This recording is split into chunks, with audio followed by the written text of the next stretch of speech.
तो दोस्तों ऑब्जेक्टिव के बाद अब बारी है सब्जेक्टिव की। तो आज की वीडियो में हम देखेंगे क्लास 10th विष के दांत के चैप्टर का बहुत ही महत्वपूर्ण सब्जेक्टिव क्वेश्चन। तो चलिए शुरुआत करते हैं।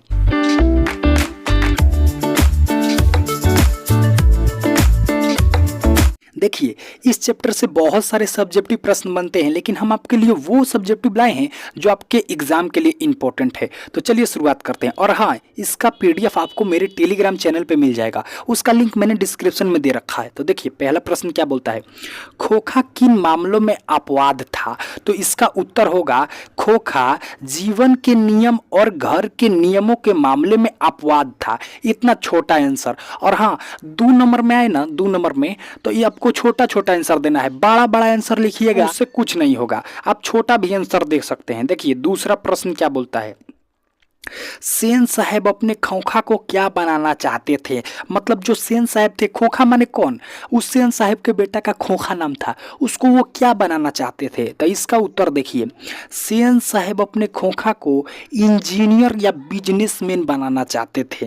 तो ये भाई सही हो जाएगा इसका आंसर। देखिए तीसरा प्रश्न क्या बोलता है, झोपड़ी और महल की लड़ाई में अक्सर कौन जीतता है? ये भाई ऑब्जेक्टिव में भी आता है और इस सब्जेक्टिव में भी आता है। तो देखिए उत्तर इसका क्या होगा, झोपड़ी या महल की लड़ाई में अक्सर महल वाले जीत जाते हैं।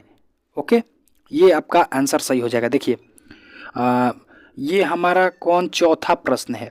अब हम चौथे प्रश्न को देखेंगे। देखिए क्या बोलता है, मदन और ड्राइवर के बीच विवाद के द्वारा कहानीकार क्या बताना चाहते हैं? मतलब जो मदन और ड्राइवर के बीच विवाद हो गया था, उसके द्वारा कहानीकार जो हैं इस विष के दांत के चैप्टर के, वो क्या बताना चाहते हैं, समाज में क्या बताना चाहते हैं वो? तो देखिए इसका उत्तर क्या होगा, मदन और ड्राइवर के बीच का विवाद का माध्यम कहानीकार यह बताना चाहते हैं। मतलब मदन और ड्राइवर के बीच के विवाद के माध्यम से कहानीकार यह बताना चाहते हैं कि जनसाधारण भी वैसा हो जाता है जैसी उसकी संगति होती है। मतलब आप वैसा हो जाएंगे जैसी आपकी संगत रहेगा। आप बोका लोग के संग घूमेंगे तो बोके बन जाएंगे, आप नीमन लोग के संग घूमेंगे तो नीमन बन जाएंगे।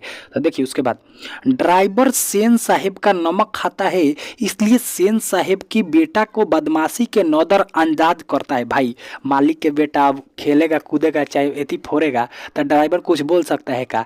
वो नजरे अंदाज में कर सकता है। तो देखिए अब इसके बाद क्या है, लेकिन वहीं एक दूसरा बच्चा गाड़ी छूने के लिए ललक हो तो उसे ढकेल दिया जाता है। और वहीं कोई दूसरा बच्चा गाड़ी उसका छूने के लिए, सेन साहब की गाड़ी छूने के लिए तड़प रहा हो तो उसको दूर ढकेल दिया जाता है, कहता है चल हट।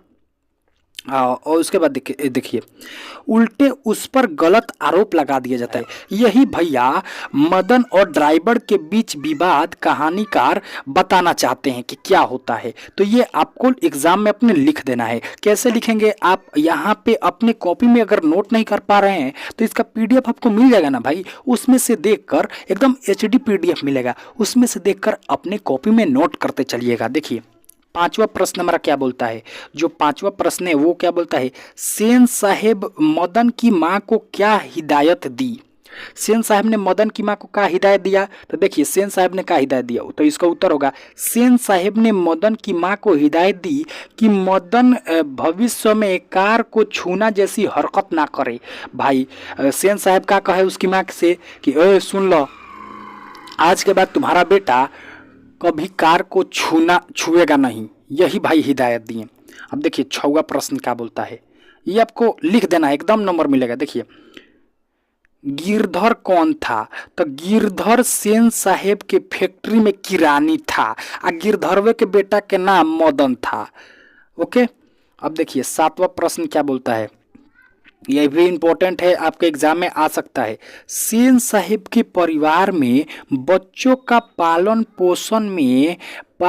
पोषण के लिए लिंग आधारित भेदभाव अपने शब्दों में समझाएं। देखिए सेन साहब के ढेर लड़की थी, लेकिन जो लड़कवा था नु, अब आपके घर में 5 गो लड़की हो गई, एगो लड़का हो गया, तो भाई लड़का के मान जान ढेर होगा और लड़किया के नहीं।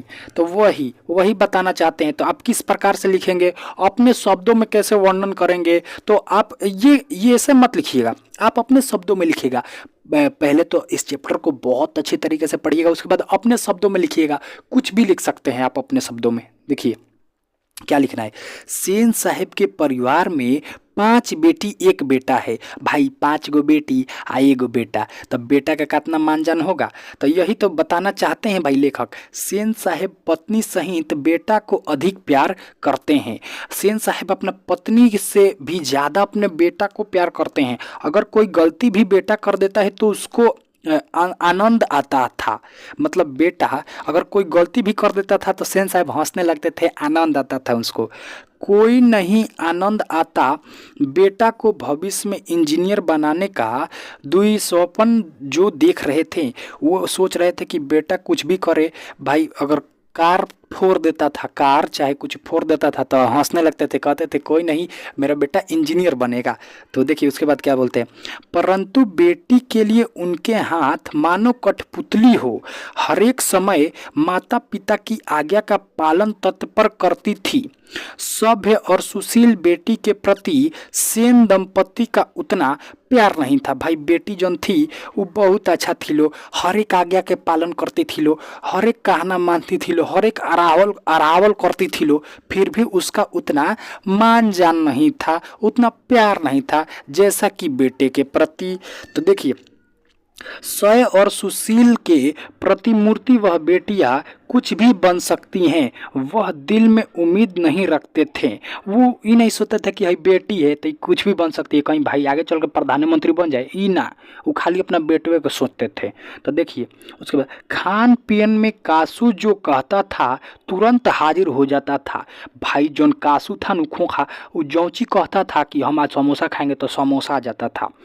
लेकिन परंतु देखिए अब क्या है, परंतु बेटियों के लिए इससे बेटियों के लिए नहीं। अब बेटी कुछ कह के हार जाए उसके लिए कुछ नहीं आता है। तो देखिए इससे क्या स्पष्ट होता है, इससे स्पष्ट होता है कि सेन परिवार बच्चों के पालन पोषण लिंग आधार पर भेदभाव किए जाते हैं। भाई लिंग आधार पर, माने बेटा को ज़्यादा मान जान, आप बेटी को नहीं। यही सारा सब्जेक्टिव क्वेश्चन आपके बोर्ड एग्जाम में इस चैप्टर से आ सकता है। तो इसका फ्री पीडीएफ के लिए आप ज्वाइन करें हमारा टेलीग्राम चैनल, जिसका लिंक डिस्क्रिप्शन में है जी। धन्यवाद।